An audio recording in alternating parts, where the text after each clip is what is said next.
WrestleMania 37 came and went, and I don't know about you guys, but I thought that the two-day show was pretty good. I don't ever talk about WWE, nor do I watch it in my spare time, but WrestleMania was a fun wrestling show from top to bottom, I thought. The matches were good, the cards were well constructed, and the addition of a crowd added something that has been missing over the last year. All in all, there was nothing to really complain about when it came to WrestleMania as a casual viewer. That was when I realized how fucking wrong I was. I was thinking that wrestling was a varied art form with something to satisfy even the most eclectic tastes. But I was thinking like a Neanderthal. Wrestling is a sport, and sports aren't governed by feelings and good times. They are governed by rules that if you break them, you suffer the consequences. Ring of Honor understood this when they revived the Pure Wrestling rule set in 2020, and since then, ROH has upheld the Pure rules down to the letter, and the wrestling matches are better for it. So this got me thinking, if WrestleMania 37 was a good show, would it be even better under Pure rules? Professional wrestling isn't a variety show. This is not a free-for-all out here. And today, I will be exploring that very critical question. What if WrestleMania was contested under Pure rules? For those of you that aren't familiar with the Pure rules that Ring of Honor employs, I should probably recap them before going into talking about WrestleMania 37. Pure rules is designed to distill wrestling down to its roots, to bring it back to the ring, so we aren't going to change too much. The ways to end a match remain the same: pinfall, submission, count out, disqualification. The only caveat comes with how these results can come about. The only limitations on pinfalls and submissions in the conventional rules of wrestling is that if you make your way to the ropes, you are considered out of the ring, and therefore the fall cannot be counted. This still holds under Pure rules, but each wrestler at the start of the match will only be allowed to use 3 rope breaks to break up the fall, after which a pinfall or submission will be able to happen when a wrestler has made contact with the ropes. Which presents us with our first issue. WrestleMania 37 as it happened did not take place under Pure rules, so we cannot directly adhere to them, meaning that there very well might be a match where multiple rope breaks are used and a submission is broken up on a 4th or 5th rope break, and because they aren't limited in this rule set, the match will continue. So I had to make the executive decision and decide that if someone was in a submission or being pinned and has used their 3 rope breaks, I would have to assume that they would be unable to get out of the move otherwise, thus considering that a win for their opponent. Circling back to countouts, Ring of Honor uses a 20 count for Pure rules matches, which is the same as their standard rule set, but this is a house decision and wouldn't actually impact matches at all, as there is no functional difference between someone getting in at 9 with a 10 count or with a 20 count. The last major rule change regards closed fist strikes, which are punches for the layman. Punches in professional wrestling are illegal as it stands, but Pure rules aims to patch the hole that is left when people just decided that punches were the go-to strike instead of a forearm or a slap like grown-ups. So under Pure rules, punches are heavily regulated. One punch is technically a freebie, you get off with a warning, but after a second punch, you are disqualified. And that is where the biggest change to WrestleMania 37 will come. WrestleMania wasn't designed with Pure rules in mind. WWE has left wrestling behind altogether. So with them not knowing that they could be under this level of scrutiny, there are going to be a lot of closed fist shots flying. And unlike the standard rules of pro wrestling, Pure rules are uncompromising, and you'll be disqualified if you land more than one punch. Because of this, a lot of match results are likely to change, which is something else that is major to Pure rules. Titles can change hands on disqualification. So should a title match end via punch-related DQ, we will treat it as a title change going forward. The last thing to mention is that most matches have a soft time limit imposed on them. It's not really something that gets brought up in WWE, but the time limit probably does still exist. Under Pure rules, non-title matches have a time limit of 15 minutes, while title matches have a time limit of 60 minutes. We're actually very fortunate in that only one non-title match goes over the 15-minute window, so this would never come into play, but should a time limit get reached, a match under Pure rules would go to the judges. But since there are no judges, I will be deciding the winner based on factors such as dominance, rope breaks used, rules broken, etc. The last thing to go over are the additions for Pure rules tag team matches. On top of the Pure rules in place already, rope breaks can be used upon partner interference on a fall, and all tags have to be done hand-to-hand while holding the tag rope, otherwise it will not be considered a legal tag. Once again, WrestleMania was not designed with these rules in place, so tag matches are where we are going to see the most flippant breaking of the rules, as nobody told the tag teams that they were going to be wrestling at this event. With all of that out of the way, we finally get to WrestleMania 37. Between two nights, we see 14 matches to judge, but before a single second is counted, we have to scrub some of the matches away because I don't really know how to track them properly. Braun Strowman versus Shane McMahon, Apollo Crews versus Big E, and Roman Reigns versus Edge versus Daniel Bryan are all eliminated from consideration as two of the matches have hardcore stipulations attached, meaning that measuring them seems a waste of time, and the third, in Roman versus Edge versus Bryan, is a triple threat match. Since Ring of Honor have never done a Pure Rules multi-man match, I don't know how this would go, and since triple threat matches are inherently no disqualification, I don't really know how to rule things that happen in this or any multi-man match. This presents an interesting question. Do I remove the match between Randy Orton and The Fiend? If I'm removing a banger main event in the Universal title triple threat, surely I can't keep the match involving the clown who came out of a box and was set on fire. The answer to this question, of course, is yes, I do keep the Fiend match. Because as much as The Fiend is contradictory to the thesis of Pure Rules, the match between Orton and The Fiend is still a standard singles match, and is technically quantifiable under Pure Rules, just under a red light. So with the final bout order set, it kind of dawned on me that this isn't a simple reinterpretation of WrestleMania 37. This is an experiment to see if we can do what nobody has been able to do. We are going to try and fix the WWE by stripping out all of the elements that have taken it in the wrong direction over the last few decades. If we can fix WrestleMania, what's stopping us from fixing all of the WWE? We start at the opening match of the weekend, Bobby Lashley defending the WWE Championship against Drew McIntyre.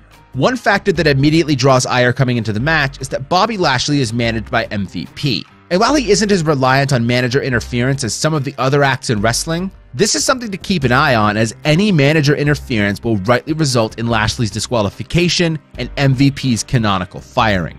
Fortunately, it wouldn't get that far. The men don't really do a whole hell of a lot early. They posture and land a few strikes against each other, but Bobby Lashley, as if he wasn't even trying to wrestle a nice clean match, throws 2 consecutive punches to Drew McIntyre's head, bringing an end to the match by disqualification at 1 minute and 47 seconds. This match was absolutely not anything close to what we're going for. Closed fist punches are a barbaric tool used by Neanderthals and have no place in professional wrestling.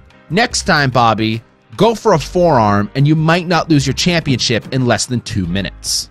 We move on to a match that is a bit more complicated in the Tag Team Turmoil match for a shot at the Women's Tag Team Champions Shayna Baszler and Nia Jax. This is complicated in multiple ways. Not only do we go from a Pure Rules singles match to a Pure Rules tag team match, but we also apply the rules to a gauntlet setting, in which rope breaks and closed fist warnings carry over. We start with Carmella and Billie Kay versus Lana and Naomi. The first thing that is easy to see is that none of these girls give a shit about the pure tag team rules, and that none of them are tagging in and out of the match legally. For example, Naomi starts the match wrestling Carmella and quickly brings her over to her corner. Lana, holding the tag rope, extends her hand and Naomi tags out. Nice and clean, no complaints. Lana does some stuff and tags to Naomi, who makes a general gesture towards the tag rope, but tags out hand to hand nonetheless. However, Naomi is doing a springboard move and Lana, holding the tag rope mind you, lets go of the tag rope to reach across her body and tag Naomi's shoulder for a blind tag. I don't think that there is a referee anywhere that would allow this under Pure Rules.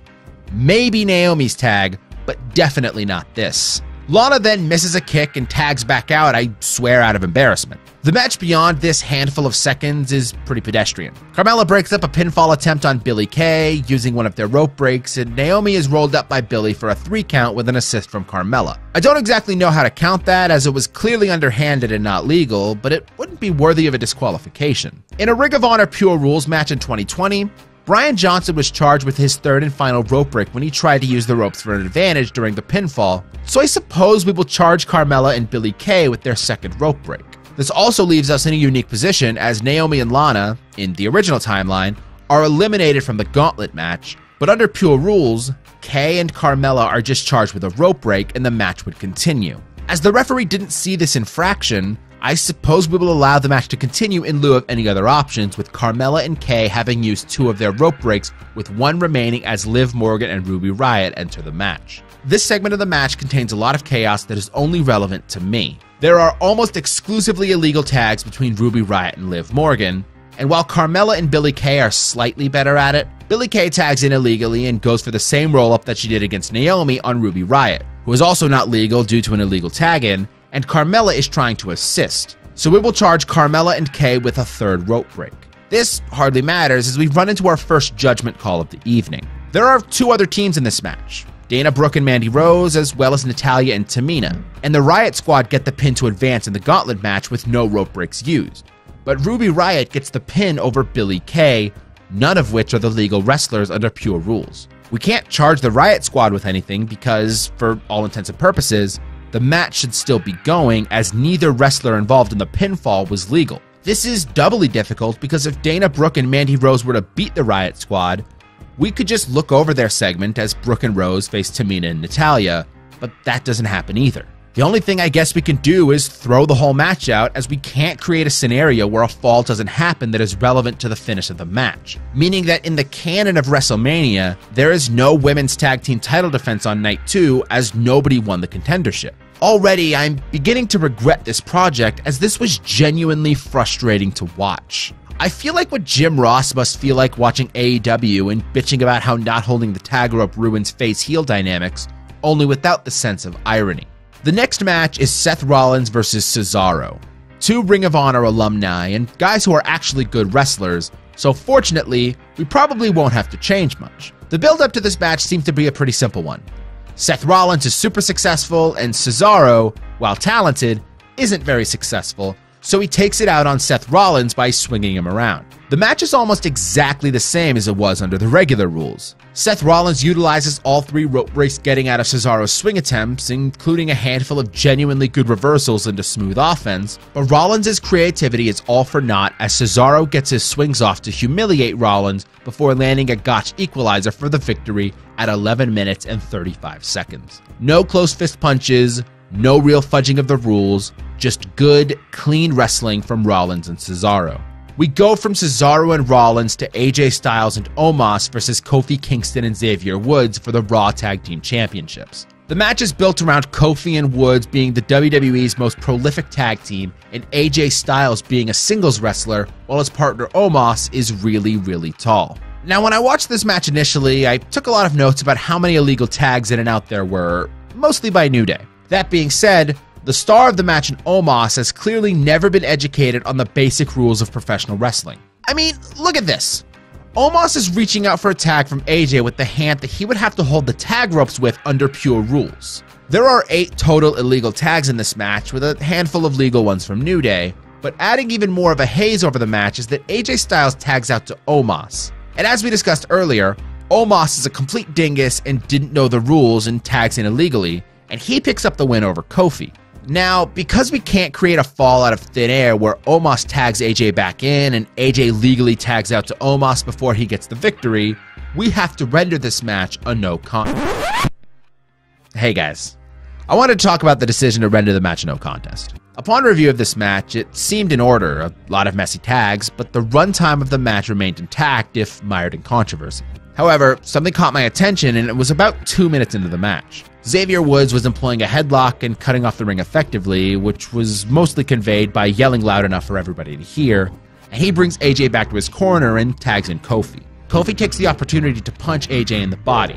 Now, a closed fist shot to the face is illegal, but closed fist shots to the body are not, meaning that Kofi would be in the clear, only he lands multiple punches to the face immediately afterwards. Upon further review, a no contest due to illegal Omos pinfall becomes a disqualification win for AJ and Omos, maintaining the victory and granting them the Raw Tag Team Championship.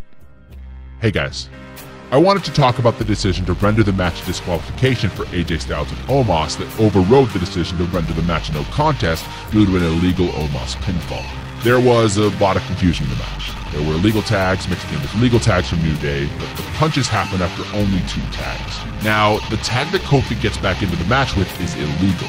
There's no question about that. He tags with his shoulder. But if Kofi tags in illegally, should his punches result in an immediate disqualification? After all, if he is illegally in the match, he can't be part of the fall that decides it. And if he can't be part of the fall that decides it, he has essentially been rendered a ghost, meaning that his punches shouldn't matter. So now, the only question of this match is whether or not Xavier Woods tagged in legally to remove Kofi as the legal man, as Kofi started the match with AJ Styles. If both tags are illegal, then Kofi would still be the legal man at the time of the punches. Upon review, the evidence initially seemed unclear as Woods is in the corner, and while it's not a direct hand-to-hand slap, Woods does appear to tag Kingston by the hand. However, upon deeper review, Woods appears to not only tag Kofi on the shoulder, but a frame-by-frame analysis shows that moments before the tag, Woods is not holding the tag rope, meaning that Woods was never the legal man, rendering the illegal tag back in with Kofi completely meaningless, and the punches from Kofi being on record, resulting in the decision being upheld. AJ Styles and Omos win the Raw Tag Team Championships via disqualification in 2 minutes and 30 seconds. This is AJ Styles, the first ever face champion in ROH history, outsmarting the biggest tag team in WWE history. The rest of night 1 is actually pretty easy to talk about. We don't rate Strowman versus Shane because there's never been a steel cage match that has also adhered to pure rules, to my knowledge at least, so we're gonna skip it. Bad Bunny and Damian Priest versus Miz and Morrison, under standard rules, was a nifty celebrity match where everybody came away praising Bad Bunny's respect for wrestling to be able to put on such a good match. But all of those people who complimented him are fucking hacks who have no idea about professional wrestling. Because Bad Bunny's first move in this match is a closed fist punch to the Miz's face, followed by another closed fist punch, both of which are illegal under any rule set. But under pure rules, they're worthy of disqualification. Stop praising him for respecting the business if he can't open up his fist. Something that is worth noting about this match is that Bad Bunny, for as much of a novice as he is in regards to rules regarding punches, doesn't start the match as the legal man, meaning that Bad Bunny needs to tag in for his punches to count against disqualification. Bad Bunny does indeed tag in completely legally, holding the rope, hand to hand, completely clean. If only he would have remembered the next part of any wrestling rule set, but specifically pure wrestling. Don't punch your opponent in the face. Sasha Banks versus Bianca Belair was the main event of the first night of WrestleMania for the SmackDown Women's Championship, and this match is completely unchanged. Bianca uses a rope break to get out of Sasha's bank statement submission, but beyond that, this match is completely clean. I think that there is something to my enjoyment of women's wrestling and not a whole lot else as it pertains to WWE. Almost none of them throw punches. They adhere to the pure rules better than most of the men do, and overall, they just seem to be more interested in wrestling. What am I supposed to do with Kofi Kingston punching AJ Styles or Bobby Lashley punching Drew McIntyre? These things are completely useless. But matches like Bianca Belair and Sasha Banks give me hope that the WWE can be turned around from a backwards pagan company to a company that adheres to the good and honest roots of professional wrestling.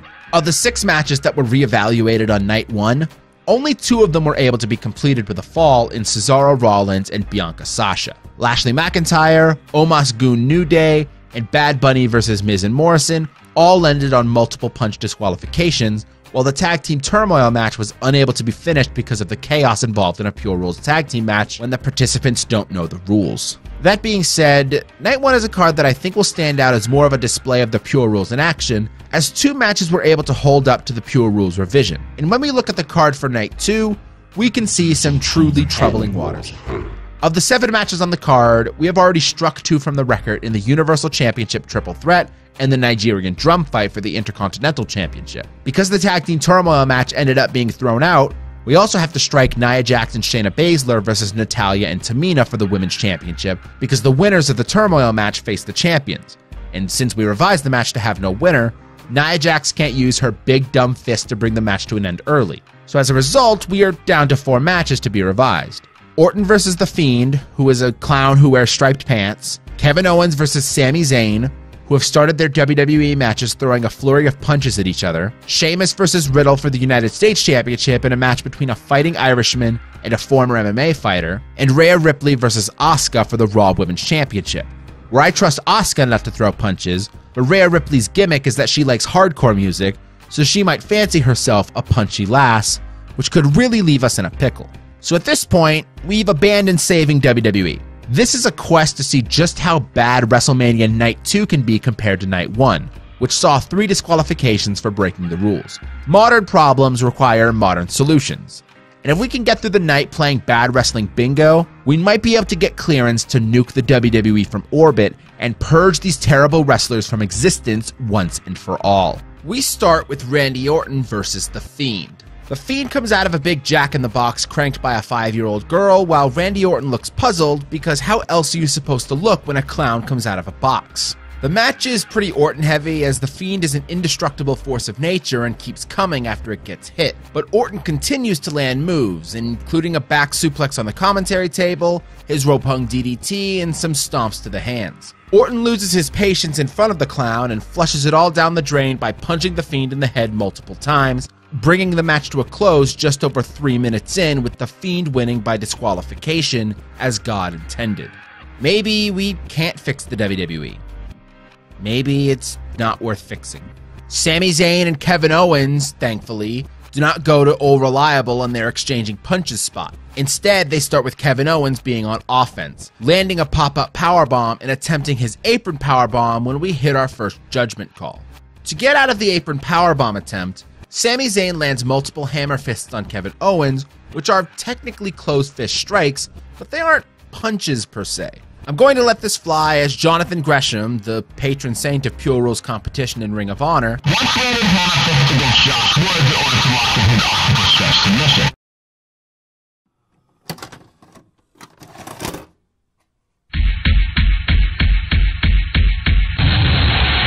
In the beginning of time, there was darkness. While I lay resting in my mother's womb, I soon became a part of the light world. Young in body, evil at heart. With little love around, I became aware of death.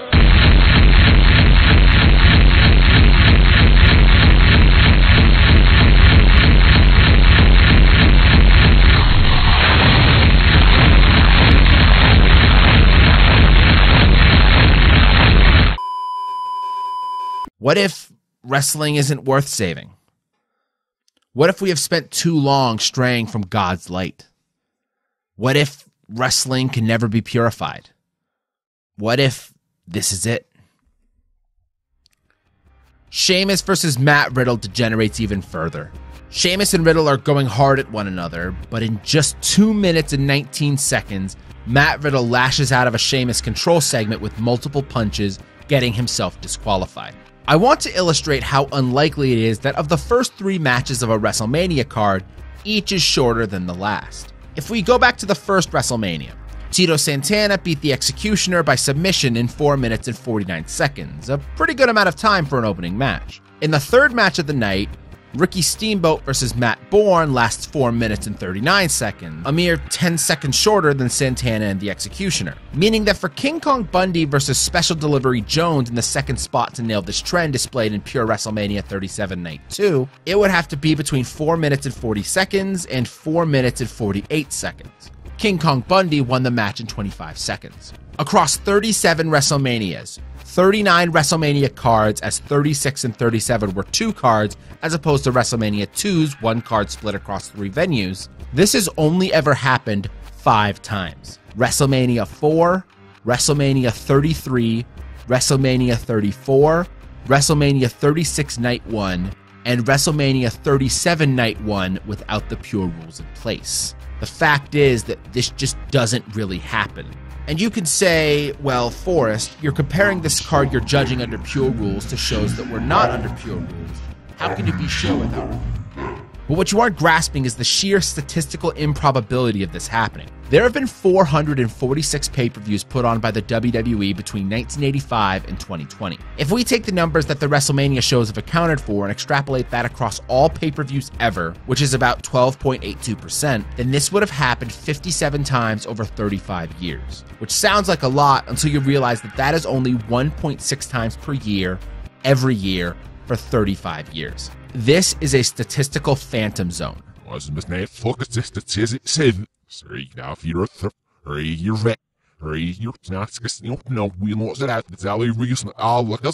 For all intents and purposes, this doesn't happen.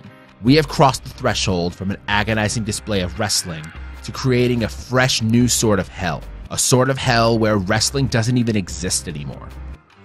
In this hell, wrestling cannot be done without punches. Wrestling doesn't deserve to live like this. Nobody does. And here we are. Asuka versus Rhea Ripley for the Raw Women's Championship. The main event of pure Wrestlemania. I didn't really piece it together at the time, but since the Universal title triple threat has been stricken from the record, both nights of pure Wrestlemania are headlined by women's matches, which is only fitting as women don't tend to throw punches unless it's their gimmick like Nia Jax's was, or maybe still is, probably. Asuka versus Rhea Ripley is a match that was met with some criticism on the night. I think it's because people were comparing it to Sasha versus Bianca, which is better admittedly, but this match is completely fine. Asuka carries, sure, but there's nothing wrong with this match under the standard rules. It's a good little match. However, the pure rules reveal who is a great wrestler and who is a pretender. When I first watched this match with pure rules in mind, I noticed that this was the only match that had nothing to be changed or measured. Even in the matches that ended properly on night one, Seth Rollins and Bianca Belair still used rope breaks, meaning that while the outcome wasn't changed, there was still a measurable quality to them under pure rules. But Asuka and Rhea went completely unchanged. There were no rope breaks, no close fist warnings, absolutely nothing that made it stick out as a pure rules match, which, believe it or not, is a good thing. It means that Asuka and Rhea competed in a completely clean, pure match organically, and that is to be applauded. This is what I call an ideal world, and it's the world that I entered into this living in. I wanted to believe that such a thing could exist. The completely smooth, pure rules match that would save the WWE, and who else to put it on but the women. That came crumbling down when I rewatched the match. Asuka plays her part perfectly. Slaps, forearms, kicks, transitions. Asuka's a wrestling savant to this day, but she wasn't who I was worried about. I was worried about Rhea Ripley, who fancies herself a hardcore girl, and I thought that that might lead to some punches because slaps might be too dainty. My fear was that Rhea would throw some punches to get out of some trouble and it would be impactful as these would be the only punches of the match, and Rhea is too stupid to know that she is wrestling under pure rules and these would get her disqualified. Fortunately, this didn't happen. Rhea was in control when she landed her punches. She mounted Asuka and punched her multiple times, bringing the match to a close by disqualification. My disappointment is immeasurable, and my day is ruined. WrestleMania Night 2 only had 4 matches, and all 4 were ended by multiple punch disqualification. Across 2 cards, 10 matches, only 2 were able to be finished cleanly. 20% is a failing mark in any class, but it turns out that only I am the failing mark. I'm sorry I failed you. I truly am.